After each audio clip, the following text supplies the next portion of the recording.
देवेंद्र फडणवीस विरुद्ध अनिल देशमुख या वादामध्ये आता एक नवा ट्विस्ट आलेला आहे। अनिल देशमुख हे पीए मार्फत वसुलीचे पैसे गोळा करायचे।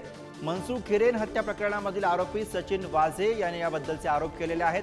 माजी गृहमंत्री अनिल देशमुखांच्या विरोधात माझ्याकडे सगळे पुरावे आहेत। मनसुख हिरेन हत्या प्रकरणामधील आरोपी सचिन वाझे यांना हा दावा केलेला आहे। देशमुखांविरोधातील पुराव्यांसंदर्भात गृहमंत्री फडणवीसांना पत्र लिहिलंय असंही सचिन वाझे यांनी आपल्या प्रतिक्रियेमध्ये म्हटलेलं आहे। फडणवीसांना लिहिलेल्या पत्रामध्ये देशमुखांसह जयंत पाटलांचंही नाव आहे असा उल्लेख हा सचिन वाझे यांनी केलेला आहे।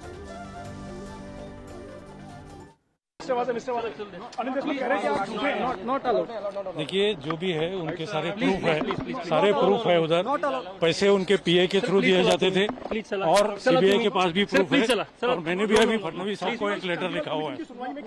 सुनवाई में उनके खिलाफ गया है सारा, उनके खिलाफ गया है। मैंने सारे इसको प्लीज दे दिए सारे एविडेंस मैंने दे दिए। मैं तैयार हूँ। और किसी का नाम आप बता सकते हैं? और किसका नाम? गाड़ी में चला। हाँ, और किसी का नाम बता सकते हैं? किसका नाम? गाड़ी में चला प्लीज। मैंने एक लेटर लिखा है जिसमें जयंत पाटिल साहब का नाम लिखा हुआ है।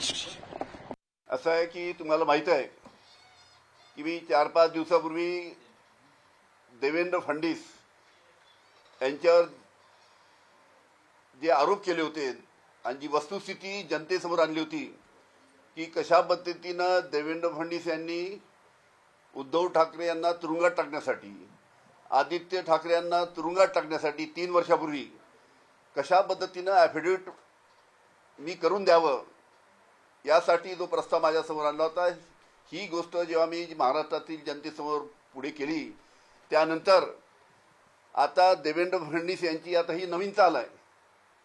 सचिन वाझे जे बोलले हे देवेंद्र फडणवीस यांची आता नवीन चाल आहे। तर याच विषयावरती खासदार सुप्रिया सुळे बोलतात, थेट जाऊया। या गोष्टी आता हे सगळं त्यांना माहिती, तुम्हाला सगळ्यांनाच माहिती आहे की संविधान बदलण्याचा हा आरोप हा आम्ही नाही केलेला। त्यांचे खासदार असा कोणी बोलत नव्हता छोटा मोठा की आपला कॅज्युअली चुकून बोलला, बिचारा बोलला, असं नाही। भारतीय जनता पक्षाचे 2 खासदार तुमच्या चॅनलवर पार्लमेंटमध्ये आम्ही सगळ्यांनी ऐकले।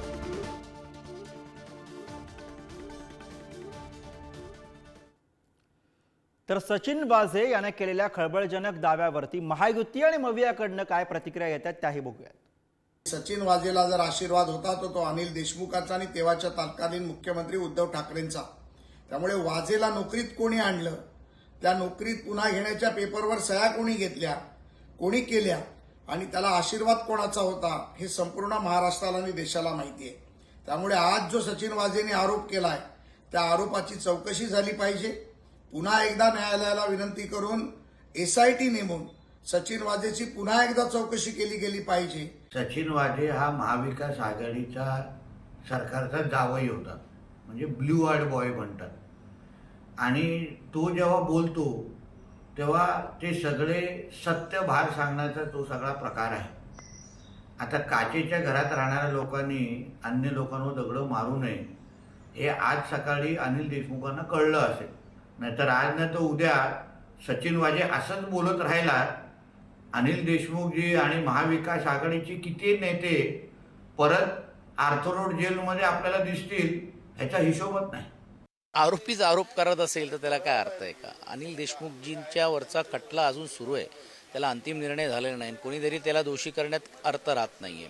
आणि महत्त्वाचं की टायमिंग, ते कस्टडीमध्ये असताना स्टेटमेंट आहे म्हणून ह्यांचे बोलवते धनी कोण आहे किंवा काय वेगळं त्याच्यामध्ये ठरलं आहे का, या सर्व गोष्टीची पण चर्चा किंवा संशय हे होणारच आहे।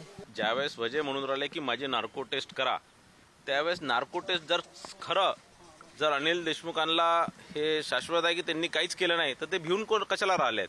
आणि जर त्यांना जर असं वाटत असणार की वजेची नार्को टेस्ट, वजेने काही स्टेटमेंट नाही दिलं, वजेने नार्को टेस्ट करण्याची मागणी केली त्याची स्वतःची, आणि त्याच्या स्वतःच्या नार्को टेस्टमध्ये काय खरं काय खोटं, म्हणजे वजेंची नार्को टेस्ट झाल्यावर दूध का दूध आणि पाणी का पाणी होऊन जाणार।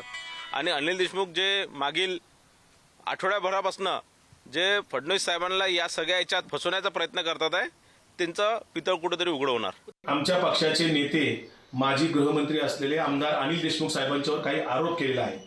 ज्यांना देवेंद्र फडणवीसांनी काही गोष्टी सांगितल्या आणि सचिन वाझे मार्फत जे काय अनिल देशमुखांना बदनाम करण्याचा सातत्याने प्रयत्न केला, खोटे आरोप लावले, परंतु कोर्टामध्ये कुठलाही आरोप टिकला नाही, चौकशी अंती काहीही निघाले नाही. त्या सचिन वाझेने ज्या पद्धतीने आज आरोप केला याच्या मागे निश्चितपणे देवेंद्र फडणवीसांचीच ही शाळा आहे. याचं कारण असं, अनिल देशमुखांनी मध्यंतरी पेनड्राईव्ह आणला, अनेक पुरावे देण्याचा प्रयत्न केला की देवेंद्र फडणवीसांनी कसे कारनामे केले. असे अनेक गौप्यस्फोट अनिल देशमुखांनी केल्यानंतर देवेंद्र फडणवीस सगळीकडनं टार्गेट झाल्यानंतर आता सचिन वाझेच्या मुखातनं पुन्हा एकदा अनिल देशमुखावर आरोप करण्याचा हा केविलवाना प्रयत्न आहे, ज्याच्यातून काही निष्पन्न होणार नाही.